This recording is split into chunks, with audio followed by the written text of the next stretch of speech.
Every year, thousands and thousands of people vanish without leaving a single trace. Yeah, For I know, it's most, crazy. their disappearance That's remains just a unsolved crazy fact. until their case grows cold. How people just disappear, never be found. How much of this is documented outside of a random YouTube video? Yo, shut your fucking mouth and enjoy the stream, bitch. After countless years have passed by. However, in some cases, they are found again many decades later with stories so peculiar that it leads us to question the mysterious nature of this world we inhabit. Here is a list of some fascinating examples. People My who went vision's missing feeling better. or were Little presumed dead, yet miraculously reappeared. Case 6. The disappearance of Kamaya Mobley. I think it would be fun to like work on like people disappearing cases. I think that would be not fun to like do, but rewarding to like try and find missing people. On the 10th of July, 1998, Shanera Mobley, who was 16 years old at the time, welcomed a vibrant little girl into the world in Jacksonville, Florida, and named her Kamaya. That's so sweet. Despite her difficult life circumstances, Shanera viewed Kamaya's birth as an opportunity to turn things around That's so and sweet. finally make something of herself. That's so sweet. Shortly afterward, a woman dressed in scrubs walked through room 328 and met Shanera, who was with her daughter, and introduced herself as a nurse, but there was more to her than meets the eye. What? Unbeknownst to Shanera, this particular woman was feeling particularly hopeless that day after leaving her job at a Charleston nursing home. She was in an oppressive relationship, she'd been deprived custody of her children, and, perhaps most distressing of all, she was reeling from a physical and mental trauma of having recently suffered a horrible miscarriage. Ooh. Overwhelmed with For postpartum. those that don't know, I've obviously I've never been pregnant, but I've had 2 babies miscarry, and it's the most painful thing probably ever. Yeah, I'm not gonna trauma dump, but yeah, dude, that shit still affects me to this day. I was young and lost my babies, bro. From depression, she drove to Florida's University Medical Center, stood outside the nursery for a few moments, and peered at all the newborns. It's probably why before I'm so fucked up in my head, bro. walking into Shanera's room, where she found both mother and daughter. For hours, the woman remained by Shanera's side, offering her solace under the guise of being just a regular nurse. Eventually, she mentioned that it was time to take the infant out to measure her temperature. Instead, she stuffed baby Kamaya in a leather bag, walked out of the hospital, and drove far away. When her family members asked about where the baby came from, she lied about going into labor and subsequently giving birth at work. Back in Florida, Shanera was frantically calling out for her missing daughter. Oh my While police god. were able to construct a facial composite of the woman based on information provided by Shanera and other witnesses, the hunt for Kamaya's Oh my kidnapper god, bore she no kidnapped fruit. a newborn As the baby. years went by, with no new leads to speak of, what happened to Cold Kamaya case? remained a mystery. The case went Following dry. a settlement with the former University Medical Center, Shanera was awarded $1.5 million in compensation due to the hospital's negligence. As for Kamaya, That doesn't for matter. 18 years, nobody 1.5 knew million? her What the fuck? whereabouts, not even whether or not she was still Would y'all give up y'all baby for 1.5 million? Let me know in the chat. alive. As Shanera Mobley labored to cobble together the pieces of her life following Kamaya's abduction, Gloria Williams, the woman responsible for Kamaya's kidnapping, found that things in her world began to fit back into place. She broke free of her abusive relationship, regained custody of her children, got remarried, and raised Kamaya as her own under a new name, Alexis Manigault. During her What the childhood in South fuck? Carolina, Alexis Aren't you? You're supposed to like bring your kids in for like checkups and stuff, and like when you enroll them, there's a whole lot of things in place that like if you don't do it, like you would have to hide your kid from society like forever. Like if your kid's not going to like regular like doctor's appointments, they will look into it. You know what I'm saying? Like you can't just hide a kid. I don't know what I'm saying. I'm so tired, but you know what I'm saying, even though you don't know what I'm saying. You can't just hide a kid. Experienced a surprisingly cheerful upbringing. Like, how does this kid get She education? was surrounded by family and friends, Or see a going doctor? to school, playing with her siblings, and regularly inviting friends over. As Alexis grew older and reached the age of 16, she unearthed a shocking secret kept hidden from her for many years. She didn't have a social security number, an essential requirement to get a driver's license or find work, and it became evident something wasn't quite right. It was then that Alexis confronted her so-called mother about it, who confessed that she had stolen her away as an infant. Even though Williams initially proposed to turn herself in, Alexis rejected the idea. Real or not, she wasn't about to lose the woman she viewed as her mother. January 2017, the National Center for Missing and Exploited Children received 2 anonymous tips that eventually led them to Walterboro, one of which came from a friend who said Alexis had confessed to them. The other was a person who claimed they overheard Alexis talking about Gloria not being her real mother. Oh, shit. After officers confronted Gloria and conducted DNA tests, Yeah, it all comes out. It was proven beyond any doubt that Alexis Manigault was in fact Kamaya Mobley all along. When she heard the news, Shanera was filled with joy. How traumatizing for the Even though she kid, went on to though. have more kids, her firstborn child never left her mind, nor her heart. When the two were eventually reunited, it wasn't precisely the joyful... All those years that mom had to go, just like knowing that her daughter was kidnapped and gone. Like, that's so heartbreaking, bro. ...reunion Shanera always fantasized about. After all, for Alexis, Gloria Williams was her real mother. In February 2018, Williams pleaded guilty to kidnapping and interfering with custody under state law. During testimony at Williams' trial, Shanera spoke of the overwhelming grief she suffered after having her baby girl stolen from her. As for Williams, she conveyed nothing but remorse in her testimony. Unfortunately for her, this wasn't enough to sway the judge. Williams was found guilty and sentenced to 18 years behind bars. Despite what she's done, Kamaya refuses to cut ties with her other mother. In a heart-wrenching interview, 20 years after her daughter's kidnapping, Shanera Mobley revealed that she and Kamaya were no longer on speaking terms. Case 5. The disappearance of Denise Bolser. On January 17, 1985, Denise Bolser. Denise Desrousseaux Bolser. How do I leave stream? Disappeared from her Raymond, New Hampshire. Dumb fucking question. When her Don't husband piss me off. arrived home later that day, it took him 6 hours to notice the mysterious note pinned on their fridge, which read, "We've got your wife." When police arrived, all they could find were footprints in the snow, yet no sign of Denise herself. After the note was left at Denise's home, no demand for a ransom or attempts to contact anyone were made, leaving no additional clues as to who wrote it. Imagine getting home from work and your wife was stolen. What the fuck? No, that's fucked up. Give me my wife back. After several days of investigation, police were eventually led to local Triple monitor, where they stumbled upon her husband's pickup truck with Denise's social security card, birth certificate, and credit cards placed on the front seat, yet Denise was nowhere to be found. Despite their best efforts, no clues could be found that could explain what happened to Denise or where she could have possibly gone. How do you just go Her missing? family, with whom she had a close bond, strongly suspected something sinister may have taken place when she suddenly left.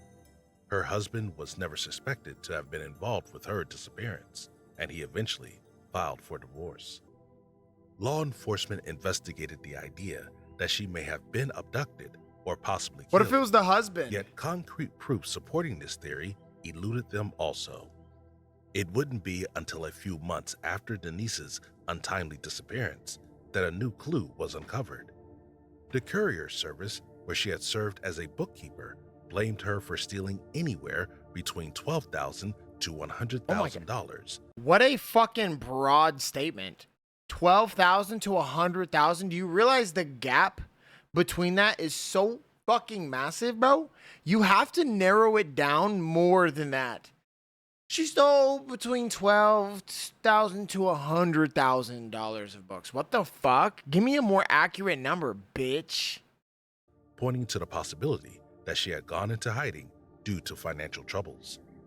In 1986, embezzlement charges were brought against Denise. Oh my gosh, she's 7 missing years and you later, guys are charging the her. allegations against her were dismissed, and her family grew optimistic that she would one day reach out to them.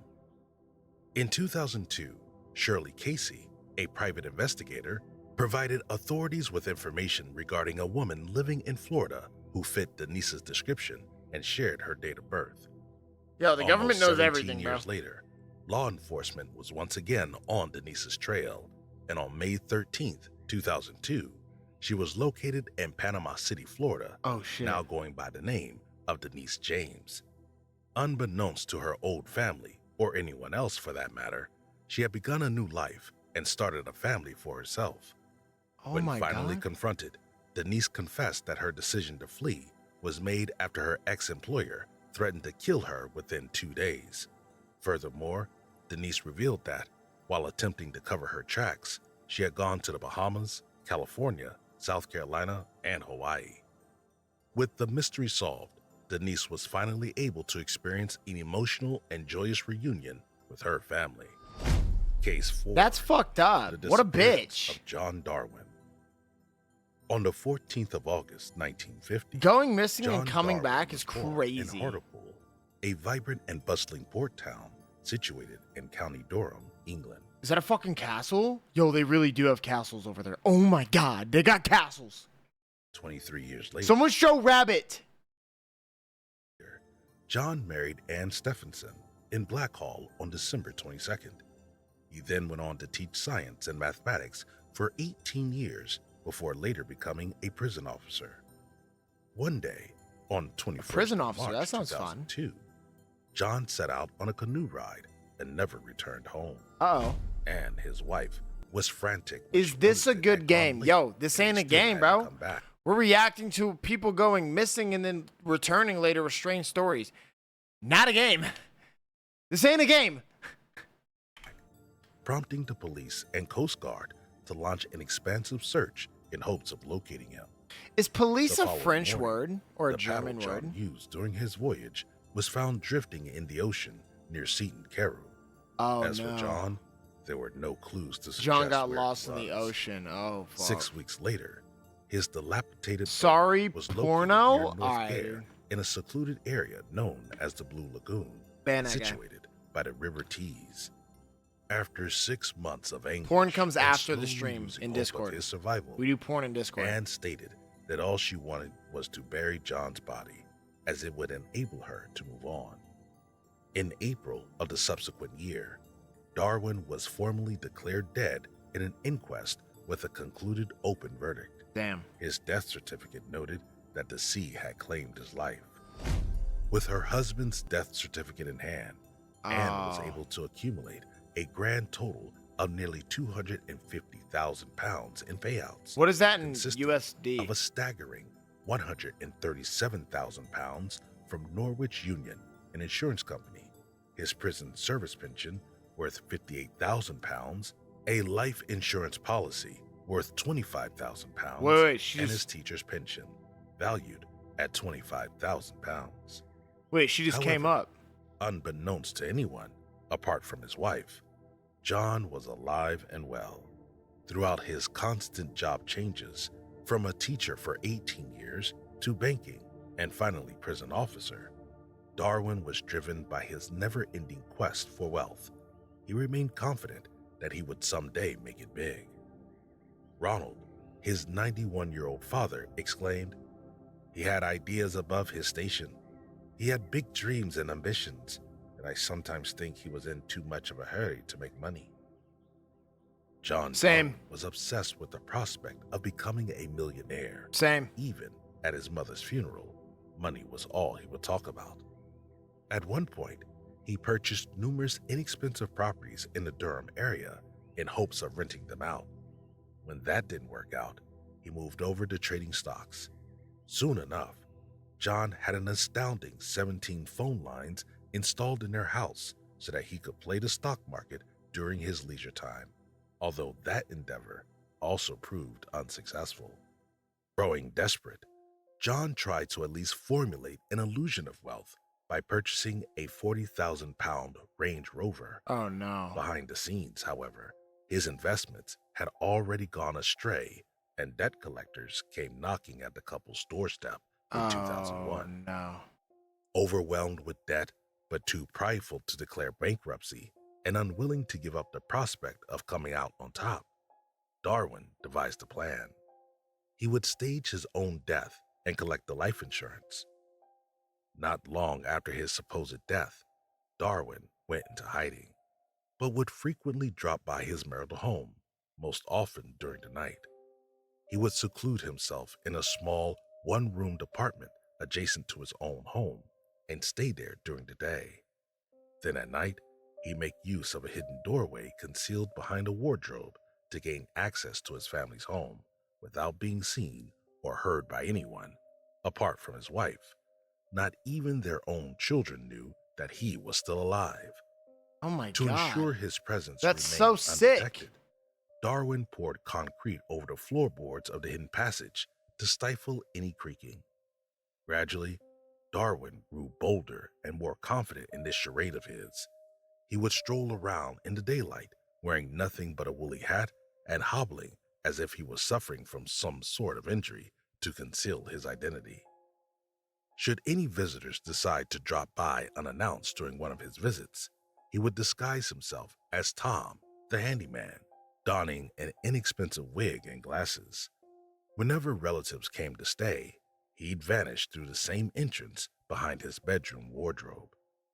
As time passed, Yo, this guy's and Darwin sick. became more confident that his deceitful plan had gone unnoticed, he applied for credit cards in his own name, utilizing none other than the address of his small hideout. Throughout his years of hiding, What? he was spotted plenty of times by different people who knew him personally. In 2003, Darwin chanced upon a former prison colleague. When police found out about this chance encounter, Anne managed to lie and convince police officers that the colleague had made a mistake and that the man he saw was just a cousin who looked just like John. One day, one of his tenants also recognized him when he passed by them and asked, "Aren't you supposed to be dead?" Darwin grew nervous and begged the man to not tell anyone, and the tenant reluctantly agreed. As a way of refabricating his identity, Darwin intently searched local cemeteries for the grave of a child born at roughly the same time as himself, then applied for a copy of their birth certificate, only to use it to secure a passport. How do you apply After for a dead contriving baby's yet another ambitious passport? plan, he utilized his passport to journey to America in 2004. Is that what he said? Where he had made contact with Kelly Steele, a mother of 3 from Kansas, through an online role-playing game. He also persuaded Kelly to purchase a 20-acre ranch using $25,000. Yo, Kelly, you single? Will you buy a 20-acre ranch for me? Yo, Kelly, I'm 6'3". It's not that big, but I could sometimes make you laugh, I think. But look, at the end of the day, if you buy me a 20-acre plot of land, bro, please, for the love of God, I will do whatever you ask of me. Kelly, please reach out. Yo, Kelly! Pounds of his own money. Where do I find a Kelly? Darwin reportedly lied to her about having made a fortune on the stock market and told her that he always wanted to become a cowboy. Shortly after his arrival at the U.S., his tone quickly shifted when he began aggressively demanding his money back from Kelly, sending her sinister emails that left her fearing for her safety. John Darwin then continued to pursue his ambitions of becoming a multi-millionaire. Yo, this guy's He too moved to obsessed. Panama City, where he managed to start a company. He later bought a lavish 25,000-pound Toyota Land Cruiser along with the 50,000-pound flat. After successfully selling 2 properties in Seton Carew for a collective sum of $455,000, Oh, wait, he's getting there. he made the decision to invest an additional £200,000 into a sprawling estate near the Panama Canal, which he planned on turning into a tourist resort. Planned In on, the so that means they meantime, caught him. police had already been tipped off that he might be still alive and living in Panama. The lies further started to unravel on 14th of July, 2006, Oh when a shit. picture They're of gonna him catch and him. his wife property hunting in Panama was posted. When Panama began implementing new visa regulations, Darwin knew that his identity would now have to go through a lengthy approval process, and this time he couldn't rely on his alias to keep him hidden. He then constructed another of his devious ploys. Well, yeah, I was about to say, what's He his decided plan to now? return home and pretend to be afflicted with amnesia. On the evening of December 1st, 2007, 57-year-old John Darwin walked into the West End Central Police Station with an astonishing confession.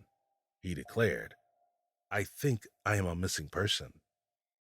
He was able to provide his name, date of birth, and other identifying information. He's taking a chance. However, he stated that he could not recall where he had been in the past 5.5 years.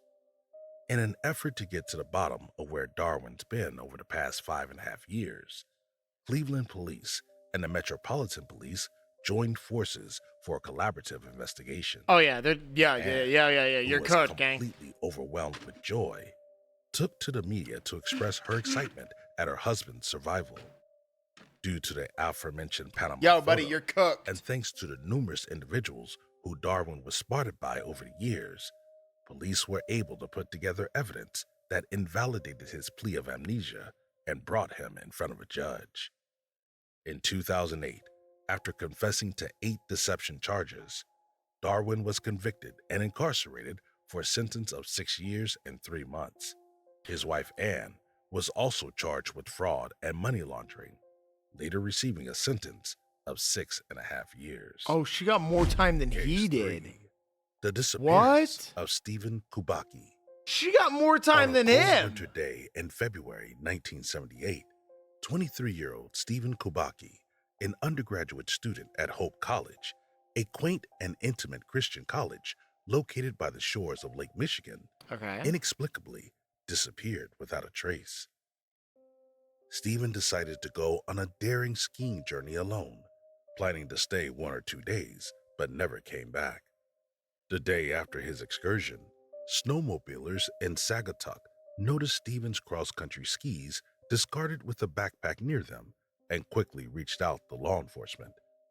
Upon examining the contents of this They're using pack, the same police they station. concluded It's all in the that it same belonged to area. Stephen, prompting an immediate search and rescue mission for him. The trail of 200 yards he left in the snow went past the lake's edge, then abruptly ended. This led investigators to conclude that Kubacki, more than likely, met his fate under a thick layer of ice and drowned. The mysterious Lake Michigan Triangle, spanning Manitowoc, Wisconsin to Ludington, Michigan, and down to Benton Harbor, is where Stephen had gone missing. This unforgiving landscape of the U.S. is steeped in mystery. The Lake Michigan Triangle may not be as famous as the Bermuda Triangle, but is certainly just as terrifying. How In so? 1891, the 7-man crew of a schooner named Thomas Hume set out to sail across the lake in search of lumber. Oh, it's just a But lake? they never returned, and no trace of their vessel was ever found. Many other unexplained flight mishaps, ghost ship sightings, disappearances, and weather conditions that go from one extreme to the other in a matter of minutes have been attributed to this eerie region since then. So we got our After own Stephen Bermuda went missing, Triangle. search teams combed the area he was last seen in. Eventually, Are these they paid found actors? his skis and poles on the lake's beach, as well as footsteps leading up to its frozen surface. There was no sign of Stephen's body. It was as if he had vanished into the Wait, ether. there's no feet cam. This guy On might the 5th actually of be May, missing. 1979, 14.5 months since his ill-fated trip, Stephen returned to his father's house and simply rang the doorbell. Wait, how long He after? seemed disoriented. It was as if he had vanished into the ether. Wait, how long after? On the 5th of May, 1979, 14 and a half months since his ill-fated Oh, trip, okay. Stephen So, returned to his father's house a little and over a simply year. rang the doorbell. He seemed disoriented, as if he had just woken up from a really long nap, Okay. and was in utter disbelief that it had been more than a year. After his father I think everyone embraced who him, goes missing is actually missing. What do you mean? Like, what is? I mean, what? What a fucking plain statement. Stephen recalled having a faint memory of what happened during his absence. Dumbass. He was jolted awake in a meadow almost 40 miles from his father's house and 700 miles from Lake Michigan.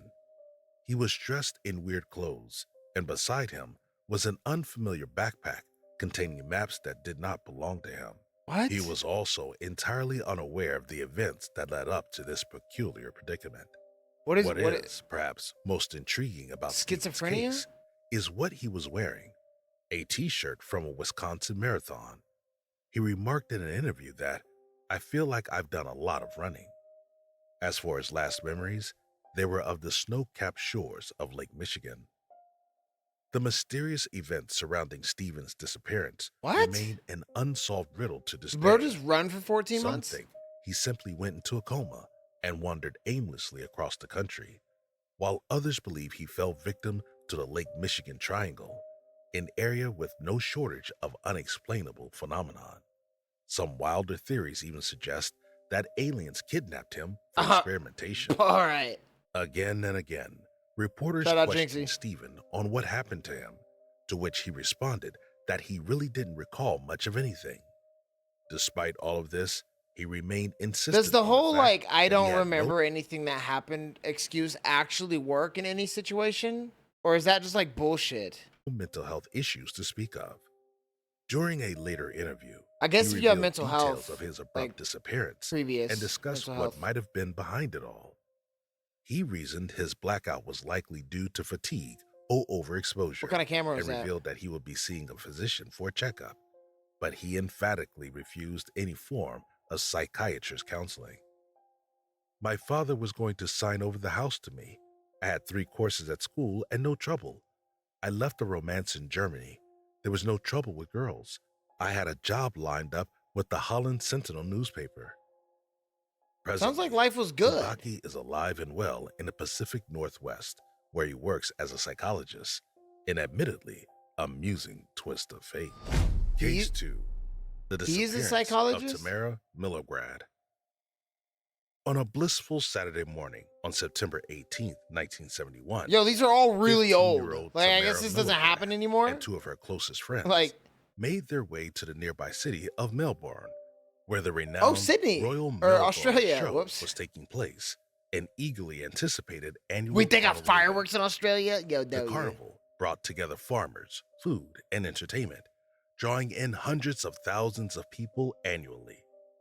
Massive Before that, event. going to the carnival, Tamara informed her fretful mother, Rubel, of her plans to attend the exhibition with some of her classmates. When Rubel heard there would be many people present, she wanted to accompany Tamara and her friends to keep an eye on things. However, That's nice. Tamara seemed fiercely opposed to this idea, pointing out that she and her friends can look out for one another and that her mom wouldn't be interested in the games. After a hasty Let your mom farewell go, to bro. her She mother, wants to go with you. Tamara hopped in the car with friends for an exciting day at the bustling exhibition. Sheep shearing and horse racing were just a few of the captivating Sheep activities shearing? Yo, available. y'all do sheep shearing for fun in Australia? What the fuck? That's a goddamn job. What the fuck? Alpaca displays, poultry Display. competitions, Yo, log chopping Yo. events, and more were also within arm's reach for the kids to enjoy.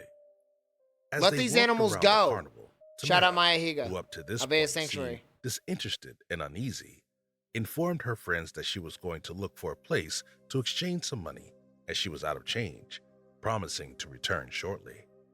Anxiety swirled among her friends as Tamara's absence grew worryingly extended. Oh, shit. After a while, they began to look for Tamara in places where she might have gone, yet there was no sign of her. Oh, no. She was kidnapped. Desperately scouring for someone, Yeah, she got Tamara's kidnapped. friends GG's. had no choice but to frantically call her family. GG's. Her parents rushed to the venue immediately and, Shoulda let mom after go. hours of fruitless search efforts, soon realized there was no sign of her anywhere on the premises.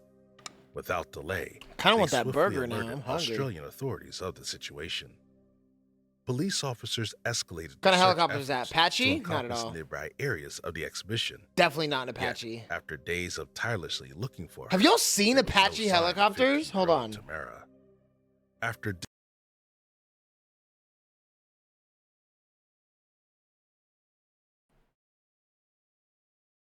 Look how these things are fucking beasts, bro. Yo, what a beast of a helicopter, bro. Oh my god. Yo, this one's fully decked out, bro. You know that they have helmets that can, when their eyeballs move, there's a fucking turret that moves with their eyeballs. So they can look at the fucking helicopter, whatever they're shooting at. They can follow it with their eyes. And as long as they're shooting, the turret is aimed right at whatever their eyeball is looking at. Insanity! delving into her personal relationships with her parents, police uncovered that Tamara was going through a period of adolescent rebellion. Additionally, Eugene.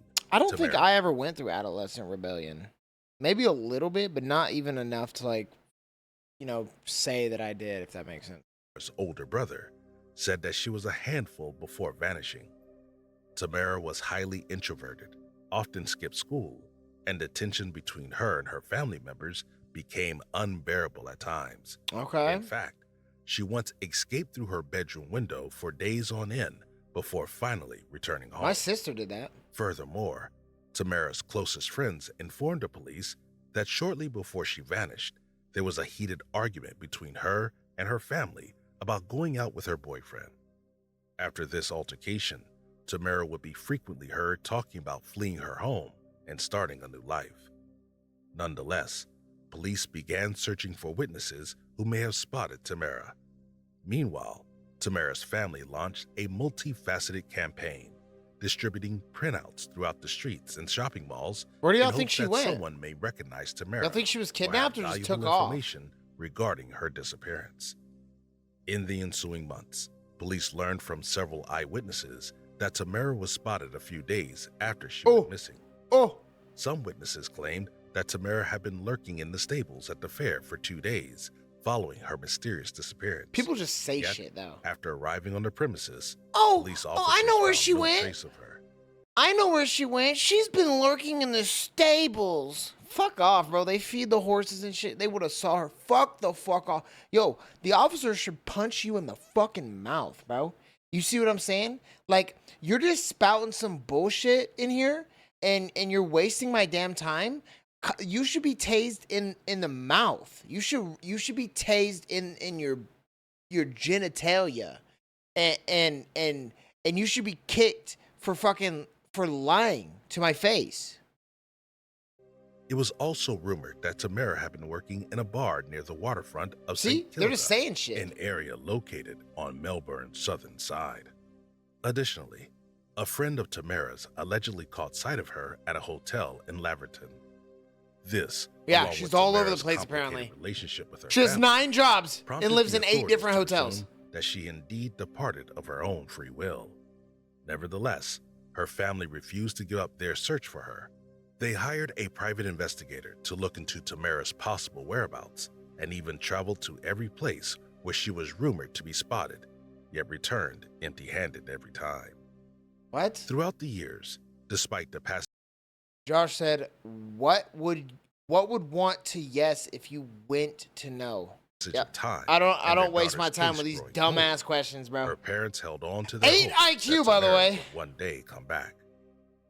After 18 Single-digit years of IQ. agonizing over Tamara's disappearance, This is what Josh her got. father tragically passed away without ever finding out the truth. Oh no. In 2010, Melbourne launched its Missing Persons Week, and among the stories shared was Tamara's. In 2015, a woman What a stumbled fancy upon bottle of Tamara's water. picture whilst browsing the AFP Missing Persons website and saw a woman that looked an awful lot like her own mother, the only difference being her mom had a different name.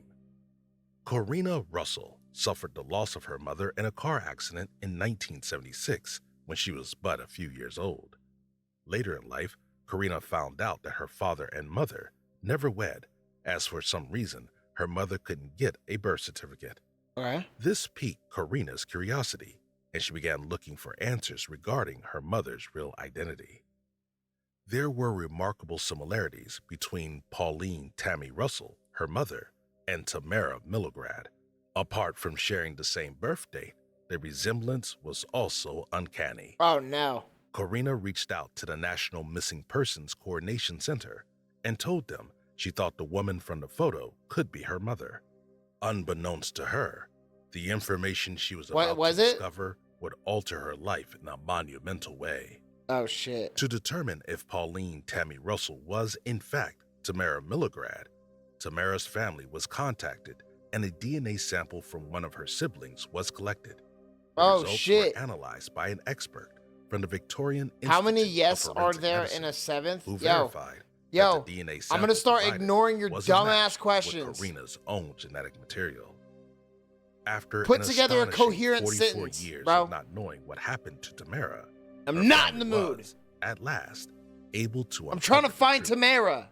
Not only did Tamara sever all ties with her previous family, but she also moved elsewhere in Victoria and changed both her age to 18 and name to Pauline Tammy Russell, having 2 kids afterward before tragically losing her life in a car crash. After 4 long decades, Tamara's family finally got the closure they had been searching for. Although it was agonizing for Tamara's now 90-year-old mother to discover what became of her daughter, finally learning the fate of her beloved 15-year-old child may have proved comforting to some extent. That's Tamara's nuts. family was finally able to leave the past in their wake, and a bittersweet outcome ensued. As for Karina, Tamara's Scotland? family welcomed her. That's what I into the imagine fold Scotland with looks open like, just arms. everywhere. Case 1. The disappearance of Lucy Ann Johnson. She's kind of bad, though. Wait, no. Lucy. She's kind of bad, though. The fuck, dude? She's kind of bad, though. If maybe was never, then would always still. Yeah, I'm done reading your messages, bro. You fucked it up for yourself. Lucy Ann Carvel was born on October 14th, 1935. You fucked it up for yourself, bro. In Skagway. Way to ruin your chances to hang with the celebrity. Alaska. Lucy lived out her early childhood in the cities of Bennett and Pennington. Before I used to have one of moved those to the scooters. Yukon community Actually, of fire. Carcross, where she was 8 years old. It wasn't until 1953 that she left Carcross, however, and after doing so, there That was wasn't a much dumb contact question, between Josh. Lucy and her Stupid ass relatives. question. I'm not reading that In shit. 1954, Lucy met Marvin Johnson. The couple fell in love. How and long soon is a tied color the when knot it tastes before square? relocating to Fuck Surrey off! in British Columbia, Canada. Yo, she kind of got a fat While Lucy ass. found a job at a hospital, It's an Marvin N95 worked on a mask. tugboat, and together they made ends meet for their 2 Yeah, children, okay. I'm done. Linda and Daniel. I'm done. Life working on a tugboat can be full of hardship. W Hardship tugboats. I got a that Marvin tugboat for sought you. I can refuge tugboat from you. via alcohol. Tugboat me, Before baby. long, the already short-tempered Marvin no longer had control over his actions and would often lash out or sometimes even assault Lucy.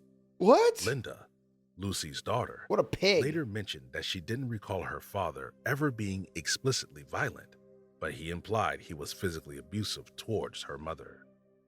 One day, in 1961, Lucy suddenly disappeared without a trace. Oh, shit. However, it took Marvin until Chat, should I disappear? 1965 to report her missing, 4 years after she had been gone. It was only after police confronted him about it after receiving an anonymous tip from one of the neighbors, who were worried that they hadn't seen Lucy in quite some time. When police officers questioned him, Marvin reaffirmed what the Taco neighbor Squad, had baby. already told them, that Lucy's been gone since 1961.